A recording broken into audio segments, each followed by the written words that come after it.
Достар, бүгін мен сіздерге ең оңай және дәмді пирогтың рецептісімен бөлісемін. Ол үшін мен каналыма тіркеліп, лайк басуды ұмытпаңыздар.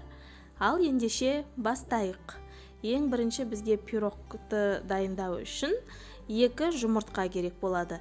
Және де жарты банка сгущенное молоко, 60 грамм сұйық май немесе 3 ас қасық сұйық майды қосып, барлығын жақсылап араластырасыздар.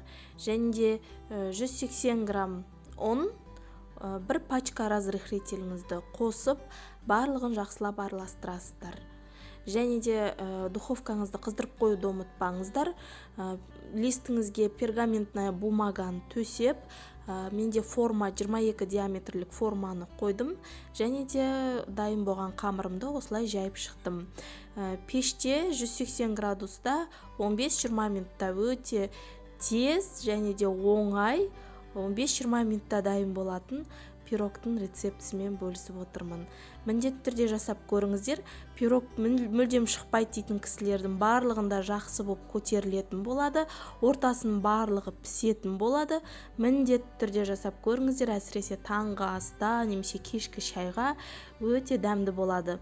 Бетіне креммен немесе шоколадпен әсемдесеңіздер болады, бірақ менің балаларым крем жемейді, сондықтан да осындай тек корждың өзін, бисквиттің өзін жақсы көргендіктен мен ешқандай ештеңкемен әсемдемей, тек өзінің пирогтың өзі өте дәмді болып шықты. Міндетті түрде жасап көріңіздер және де каналыма жазылуды ұмытпаңыздар. Алдағы уақытта оригинал торттардың рецептілермен сіздерге бөлісетін боламын.